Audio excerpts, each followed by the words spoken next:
নমস্কার বন্ধুরা, তোমরা সবাই কেমন আছো? আশা করি সকলে খুবই ভালো আছো। আজকে চলে এসেছি খুবই লোভনীয়, হাতের কাছে দু তিনটে উপকরণ থাকলেই ঝটপট একটা লোভনীয় সুস্বাদু মিষ্টি রেসিপি। তো এই রেসিপিটি দেখলেই তোমাদের বানাতে ইচ্ছে করবে। তো চলো বন্ধুরা, কথা না বাড়িয়ে রেসিপিটি শুরু করছি। আর এই রেসিপি বানানোর জন্য বাজার থেকে এক্সট্রা কোনো কিছু কিনে আনার প্রয়োজন নেই। হাতের কাছে থাকবে এমন দু তিনটে উপকরণ, তো সেটা দিয়ে তোমরা ঝটপট বানিয়ে বাচ্চা থেকে বড় সবাইকে কিন্তু খুশি করে দিতে পারবে, বা বাড়িতে আসা হঠাৎ কোনো অতিথিদেরও তোমরা কিন্তু এইভাবে খাইয়ে আনন্দ দিতে পারবে। তো সবাই যে খাবে সে কিন্তু তোমার কাছ থেকে রেসিপি জানতে চাইবে। তো দেখো বন্ধুরা, বাজার থেকে কিনে আনা মিষ্টির স্বাদকেও কিন্তু হার বানাবে। তাহলে রেসিপিটা শুরু করা যাক। একটা লাইক দিয়ে ভিডিওটা সম্পূর্ণ দেখার অনুরোধ রইল। আজকের রেসিপির জন্য সবার প্রথমে আমি এখানে নিয়েছি আতপ চাল। তো গোবিন্দভোগ চাল আমি এখানে নিয়েছি। একটা মিডিয়াম সাইজের বাটির মাপ ধরে এক বাটি চাল আমি ভিজিয়ে রেখেছিলাম। আমি গরম জলে চালটা ভিজিয়ে রেখেছি 2 ঘন্টার আগে। চালটা কিন্তু খুব ভালোভাবে ভিজে গেছে, দেখে নিশ্চয়ই বুঝতেই পারছো খুব সহজেই কিন্তু ভেঙে আছে। তো তোমরা চাইলে আগের দিন রাতেও ভিজিয়ে রাখতে পারো। সকালবেলা যদি রেসিপিটা বানাতে যাও খুব সহজেই কিন্তু চালটা ভিজে যাবে, আর অল্প সময়ের মধ্যে এই রেসিপিটাও কিন্তু বানিয়ে ফেলতে পারবে। তো চালটা ভালোভাবে ভিজে গেছে। জল ছেঁকে ছেঁকে একটা মিক্সিং জারের মধ্যে আমি চালটা এবার দিয়ে দেবো। তো চালটা কিন্তু এখানে আমি 4-5 বার মতো ধুয়ে নেওয়ার পর কিছুটা জলে ভিজিয়ে রেখেছিলাম, মানে গরম জলে ভিজিয়ে রেখেছিলাম। তো চালটা এবার মিক্সিং জারের মধ্যে আমি নিয়ে নেবো। এবার এই চালের মধ্যে দিয়ে দিচ্ছি কিছুটা পরিমাণ কোরানো নারকেল, 3 চামচ মতো হবে। তো নারকেলটা দিলে খুব ভালো টেস্ট হয়, তবে হাতের কাছে না থাকলে তোমরা নারকেলটা বাদও দিতে পারো। এবার নিয়েছি একটা 10 টাকা দামের গুঁড়ো দুধের প্যাকেট। এই যে গুঁড়ো দুধের প্যাকেটটায় পুরো অংশটা কিন্তু এখানে দেবো না, আমি এর মধ্যে যতটুকু আছে অর্ধেকটা পরিমাণ এখানে কিন্তু ব্যবহার করছি, আর অর্ধেকটা পরিমাণ রেখে দেবো। এটা কিন্তু পরে কাজে লাগবে। তো অর্ধেকটা দিয়ে দিচ্ছি আর অর্ধেকটা পরিমাণ রেখে দিচ্ছি। আর গুঁড়ো দুধটা এখানে আমি দিচ্ছি স্বাদটা একটু বেশি ভালো আসার জন্য। তবে গুঁড়ো দুধটা তোমরা কিন্তু পুরোপুরি চাইলে স্কিপ করতে পারো। গুঁড়ো দুধ ছাড়াও কিন্তু এই রেসিপিটা কিন্তু খুব ভালো লাগে খেতে। এবার আমি দিয়ে দেবো লিকুইড দুধ। আমি এখানে কিছু কিছু জিনিস ব্যবহার করছি স্বাদটা একটু বেশি ভালো আসার জন্য, যেমন নারকেল, গুঁড়ো দুধ, এগুলো কিন্তু তোমরা পুরোপুরি স্কিপ করতে পারো। এবার দেখো বন্ধুরা, দিয়ে দিচ্ছি কিছুটা পরিমাণ লিকুইড দুধ, মানে হাফ বাটি থেকে একটু পরিমাণে বেশি। তো যেহেতু বলেছি আমি 2 থেকে 3টে উপকরণ থাকলে এই রেসিপিটা বানিয়ে ফেলতে পারবে, তো এখানে তোমরা কিন্তু শুধুমাত্র জল দিয়েও চালটা পেস্ট করতে পারো। এবার দেখো বন্ধুরা, দিয়ে দেবো চিনি, মিষ্টির ব্যবহার করব। এবার মিষ্টিটা তোমরা যে যেভাবে পছন্দ করো ঠিক সেই বুঝেই দিবে। আমি এখানে দিয়ে দিচ্ছি 3 চামচ। ব্যাস, এবার ঢাকনা চাপা লাগিয়ে এটাকে ভালো করে একটা মিহি পেস্ট বানিয়ে আনতে হবে। তো ভালোভাবে একটা মিহি পেস্ট বানিয়ে নিয়েই ফিরে আসছি। এবার একটা মিক্সিং বোল নিয়েছি, বোলের মধ্যে এবার পেস্ট করা চালটা ঢেলে দেব। তো ব্যাটারটা কিন্তু অনেকটাই পাতলা হয়ে গেছে, তো দুধের পরিমাণটা একটু কম দিতে হতো, তো যাই হোক একটু বেশি হয়ে গেছে। ব্যাটারটাকে একটু ঘন করতে হবে। তো দেখো বন্ধুরা, ব্যাটারটা অনেকটাই পাতলা হয়ে গেছে। তো যখন তোমরা দুধ বা জলের ব্যবহার করবে তখন কিন্তু একটু কমিয়ে রেখে দিবে।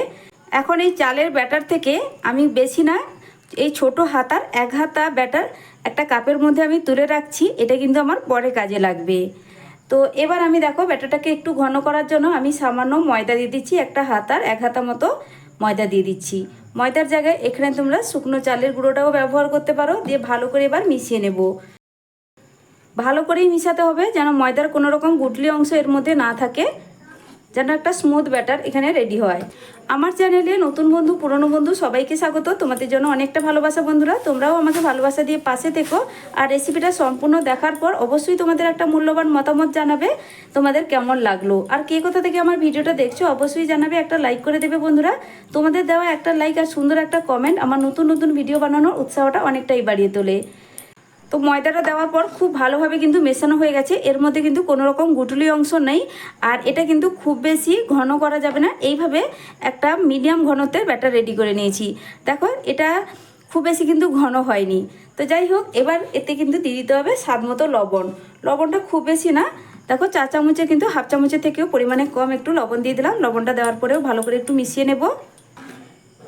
এবার এই মিষ্টিটার সুন্দর একটা কালার আনার জন্য আমি এখানে 1 ড্রপ ব্যবহার করছি গ্রিন ফুড কালার। তো দেখো বন্ধুরা, একদম সামান্য একটু কালার ব্যবহার করছি। এটা তোমরা কিন্তু না চাইলে, হাতের কাছে না থাকলে তোমরা বাদও দিতে পারো। ফ্রেশ কিন্তু নর্মাল কালারটা কিন্তু যেইভাবে হয় সেভাবে কিন্তু এই যে সাদা কালারটা সেটাও কিন্তু ফ্রেশ হলে ভালো লাগে দেখতে। তবে এই যে সামান্যটুকু দিলাম, এতে কিন্তু ভীষণ সুন্দর একটা মিষ্টি কালার আসবে। তো দেখতে ভালো লাগবে, তার কারণেই ব্যবহার করলাম। তো পছন্দ না হলে এটাকে স্কিপ করতে পারো। দিয়ে দেখো আমি কিন্তু একদম অল্প একটু ব্যবহার করেছি। তো ভালো করে মিশিয়ে নিলাম। এই সামান্যটুকু ফুড কালারে আমাদের শরীর স্বাস্থ্যের জন্য কোনো রকম কিন্তু ক্ষতি হবে না। তো বন্ধুরা ফুড কালার দিয়ে মেশানো হয়ে গেছে। এবার সবশেষে দিয়ে দিচ্ছি 1 চা চামচ রিফাইন্ড অয়েল, আর দিয়ে দিচ্ছি হাফ চা চামচের থেকে পরিমাণে একটু কম বেকিং সোডা। বেকিং সোডার জায়গায় তোমরা এখানে ইনো পাউডারও ব্যবহার করতে পারো। দিয়ে তেল আর বেকিং সোডা খুব ভালো করে মিশিয়ে নিতে হবে। তেল দেওয়ার কারণে এই মিষ্টিগুলো একদম খসখসে হবে না, মুখে দেওয়া মাত্রই মিলিয়ে যাবে। তো খুব ভালো করে মিশিয়ে নেব। এটা এতটাই লোভনীয় যে বাচ্চারা তো খুবই খুশি হবে, বারে বারে বানিয়ে দেওয়ার আবদার জানাবে। ব্যাটার একদম রেডি হয়ে গেছে। এবার এগুলো বসানোর জন্য কয়েকটা বাটি আমি রেডি করে নেব। তো এবার কয়েকটা বাটি আমি নিয়ে নিলাম। তো এবার এই বাটিগুলোর মধ্যে সামান্য একটু করে অয়েল ব্রাশ করে দিব। তো একটা বাটির মধ্যে সামান্য একটু তেল নিয়েছি, চারদিকে মানে সব বাটিগুলোর মধ্যে আমি তেলটা ব্রাশ করে দিচ্ছি। এইভাবে তেল লাগিয়ে নিলে মিষ্টিগুলো হয়ে যাওয়ার পর কিন্তু কোনোভাবে তুলতে অসুবিধা হবে না। খুব ভালোভাবে সবগুলোতে লাগানো হয়ে গেছে। এবার এই ব্যাটার অল্প অল্প করে সব বাটির মধ্যে দিয়ে দিব।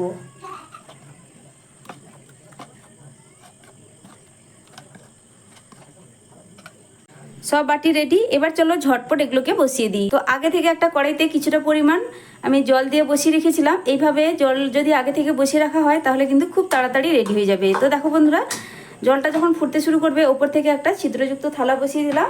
তারপরে এবার ওপর থেকে বাটিগুলো আমি এবার খুবই সাবধানে বসিয়ে দেব। সব বাটিগুলো বসিয়ে দিয়েছি। এবার ওপর থেকে একটা ঢাকনা চাপা দিয়ে দিব। এবার এগুলো হতে খুব বেশিক্ষণ কিন্তু সময় লাগবে না। তো ঢাকনা চাপা দিয়ে দিলাম। এবার ভাপে হতে দেব 5 থেকে 7 মিনিট। তো এটা যতক্ষণে ভাপে রেডি হবে ততক্ষণে আমি এখানে মালাই রেডি করে নেব। তো গ্যাসের আরেক পাশে একটা ফ্রাইং প্যান বসিয়ে দিয়ে 500 ml দুধ আমি আগে থেকে ঘন করে রেখেছিলাম, তো সেটাই দিয়ে দিচ্ছি। যেহেতু দুধটা ঘন করা আছে খুব বেশিক্ষণ কিন্তু মালাইটা বানাতে সময় লাগবে না। দেখো বন্ধুরা, দুধটা এখন কিন্তু ফুটতে শুরু করেছে। এবার এর মধ্যে আমি দিয়ে দিচ্ছি মিষ্টির জন্য চিনি। তো মিষ্টি এখানে কিন্তু খুব বেশি ব্যবহার করব না। এখানে আমি যেহেতু একটু হালকা করেই বানাবো মিষ্টিটা, তো তার জন্য এখানে 2 চামচই চিনি দিচ্ছি। তোমরা মিষ্টিটা তোমরা যেভাবে পছন্দ করো মিষ্টি ঠিক সেইভাবেই সেই বুঝেই মিষ্টিটা এখানে ব্যবহার করবে। যেহেতু পিঠের মধ্যে আমি একটু চিনি ব্যবহার করেছি তার জন্য এখানে মালাইয়ের মধ্যে মিষ্টির পরিমাণটা একটু কম দিলাম। তো চিনিটা দেওয়ার পর 1-1.5 মিনিট মতো ভালো করে ফুটিয়ে নিয়েছি। এরপরেই এখানে আমি যে আগে থেকে 1 হাতা চালের ব্যাটার সরিয়ে রেখেছিলাম আর অর্ধেকটা পরিমাণ যে মিল্ক পাউডারটাও সরিয়ে রেখেছিলাম, এটা কিন্তু এই চালের ব্যাটারের মধ্যে মিল্ক পাউডারটা দিয়ে ভালো করে মিশিয়ে নেব। এই মিল্ক পাউডার দেওয়ার কারণে এটা কিন্তু অনেকটাই মালাইটা খুব তাড়াতাড়ি ঘন হয়ে যাবে আর টেস্ট কিন্তু অনেকটাই বেড়ে যাবে। যেহেতু এখানে আমি গোবিন্দভোগ চাল দিয়েছি, এই মালাইয়ের মধ্যে গোবিন্দভোগ চাল, মিল্ক পাউডার সব মিশে কিন্তু মালাইয়ের টেস্ট অনেকটাই বেড়ে যায়। বন্ধুরা অবশ্যই রেসিপিটা একবার হলেও বানিয়ে খেয়ে দেখবে। এর টেস্ট বন্ধুরা মুখে লেগে থাকার মতো, স্বাদ ভুলতে পারবে না। তো এইভাবে মিল্ক পাউডার মিশিয়ে নেওয়ার পরেই কিন্তু দুধের মধ্যে দিতে হবে, নাহলে কিন্তু দলা পেকে যেতে পারে। এবার অল্প অল্প করে দিব আর ভালো করে মিশিয়ে নেব। আর এই মালাইয়ের টেস্ট অনেকটা কিন্তু রাবড়ির মতো করে রেডি হয়। গ্যাসের ফ্লেমটা একটু লোতে করে দিব। লোতে করে দিয়ে কিন্তু ভালো করে অল্প অল্প করে দিয়ে মিশিয়ে নিতে হবে।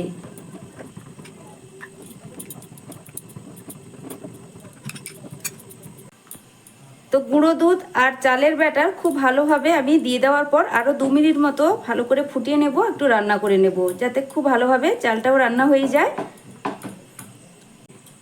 এখন আমি নিয়েছি 2টো এলাচ। 2টো এলাচের মুখটা একটু ফাটিয়ে এর মধ্যে দিয়ে দিচ্ছি। একটু আগে দিলে ভালো হতো, যাই হোক আমি ভুলে গেছিলাম, এখন দিয়ে দিলাম। দিয়ে ভালো করে একটু ফুটিয়ে নেব। মালাইটা কিন্তু এখানে আমার প্রায় রেডি হয়ে এসছে। তো সুন্দর একটা ফ্লেভারের জন্য আমি এখানে 2টো এলাচ ব্যবহার করলাম। তো দেখো বন্ধুরা, খুব কম সময়ের মধ্যে মালাইটা কতটা সুন্দর ঘন হয়ে গেছে। খুব বেশিক্ষণ কিন্তু এর থেকে বেশি আর ফোটানোর প্রয়োজন নেই। এটা ঠান্ডা হয়ে গেলে আরও অনেকটা ঘন হয়ে যাবে। এবার সব শেষে আমি এখানে আরও 1 ফোঁটার মতো ফুড কালার ব্যবহার করব। দেখতে ভালো লাগার জন্য। আবারও বলছি, ফুড কালারটা শুধুমাত্র বন্ধুরা দেখতে ভালো লাগার জন্য আমি ব্যবহার করছি, এটা পুরোপুরি অপশনাল। তোমরা পছন্দ না করলে এটা পুরোপুরি অ্যাভয়েড করবে। আমি সামান্য 1 ফোঁটা ব্যবহার করলাম, দিয়ে ভালো করে মিশিয়ে নেব। মালাই একদম রেডি। গ্যাসের ফ্লেম বন্ধ করে দিয়ে এটাকে আমি এবার নামিয়ে নেব। এতক্ষণে মিষ্টিটাও রেডি হয়ে গেছে, আমি এবার তোমাদের মিষ্টিটা দেখাচ্ছি। তো বন্ধুরা এবার গ্যাসের ফ্লেম বন্ধ করে দিলাম, এটাকে সরিয়ে রেখে দিচ্ছি। তো দেখো বন্ধুরা কতটা সুন্দরভাবে রেডি হয়েছে। ঢাকনাটা সরিয়ে নিলাম, এবার একটা কাঠি দিয়ে চেক করে দেখিয়ে দিচ্ছি। তো দেখো কাঠির গায়ে কিন্তু একদম লেগে যাচ্ছে না, একদম ক্লিন হয়ে বেরোচ্ছে, তার মানে একদম রেডি। গ্যাসের ফ্লেম বন্ধ করে দিয়ে এটাকে আমি তুলে নেব। তারপর একটু ঠান্ডা করে তোমাদেরকে আমি দেখাচ্ছি। এবার মিষ্টিগুলো একটু ঠান্ডা হয়েছে, আমি এগুলোকে তুলে নেব। তো প্রথমে স্প্যাচুলা দিয়ে সাইডটাকে ছাড়িয়ে নিতে হবে, তাহলেই দেখবে খুব সুন্দর করে মিষ্টিগুলো উঠে আসবে। তো দেখো বন্ধুরা খুব সুন্দর করে কিন্তু উঠে এলো, কোনো রকম কিন্তু বাটির গায়ে আটকায়নি। একইভাবে আবারও তোমাদের তুলে দেখিয়ে দিচ্ছি।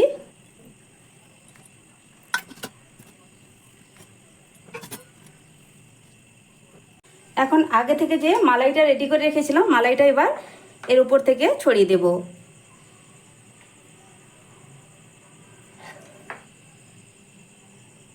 মালাইটা কিন্তু পুরোপুরি ঠান্ডা হয়ে যায়নি, এখনও উষ্ণ গরম আছে। এই অবস্থায় কিন্তু ছড়িয়ে দিতে হবে, তাহলে খুব সুন্দর করে এই মিষ্টির মধ্যে মালাইটা ঢুকে যাবে।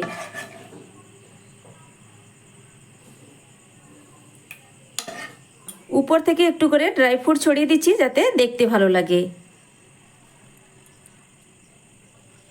তো দেখো বন্ধুরা আমার এখানে কিন্তু একদম রেডি। দেখতে কতটা লোভনীয় লাগছে, দেখতেও যেমন সুন্দর, এগুলো খেতেও কিন্তু ভীষণ টেস্টি।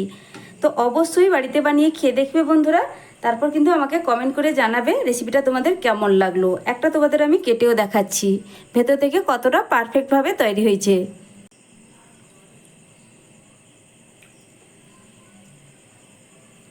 তো দেখো বন্ধুরা এটা কতটা পারফেক্টভাবে তৈরি হয়েছে, তোমরা নিজেরাই দেখে বলো।